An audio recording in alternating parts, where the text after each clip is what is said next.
Në kundërpërgjigje të vlerësimeve të presidentes së Komisionit Evropian, Ursula von der Leyen, për progresin e Shqipërisë në rrugën drejt integrimit, kryetari i Partisë Demokratike Sali Berisha ka reaguar me tone të forta ndaj qeverisë. Shqipëria aktualisht përveç kriteri gjeostrategjik dhe politikës së jashtme, nuk plotëson asnjë kriter tjetër për integrimin e saj në Bashkimin Evropian. Në Shqipëri sot të gjitha pushtetet janë në dorë të një njeriu, Edi Rams, mbi 88% e 220.000 të zgjedhurve dhe temëruarve në administratën shqiptare i përkasin Partisë Shtet. Berisha u ndal edhe te puna e Komisionit të Reformës Zgjedhore, ku mazhoranca ka shumicën e vendeve. Ai kërkoi që procesi të vijojë në bashkëpunim me OSBE-u Dirin dhe jo në mënyrë të njëanshme.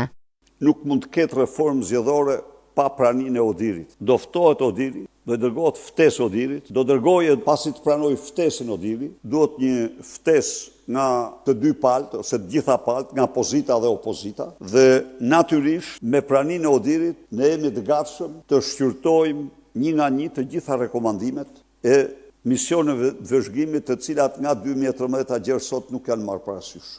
Kryedemokrati shpreu kritika edhe për Komisionin e Reformës Territoriale, duke konsideruar atë të orientuar vetëm nga interesat politike të Partisë Socialiste.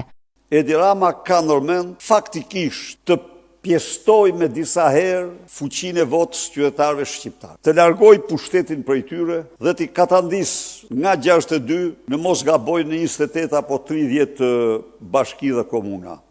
Teksa Partia Socialiste shprehet se avokatin e popullit do nxjihej edhe me ose pa bashkëpunimin e opozitës, Kryedemokrati e sheh si përpjekje për të zaptuar një tjetër institucion.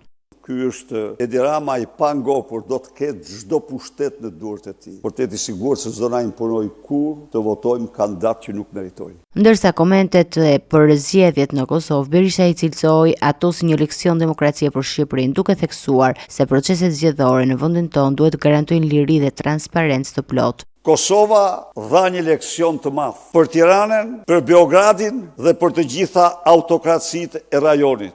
Në përfundim, kryetari demokrat tha se Partia Demokratike do të kërkojnë transparencë për çdo nismë që paraqet në kuvent, si dhe çdo diskutim që zhvillohet në komisione parlamentare.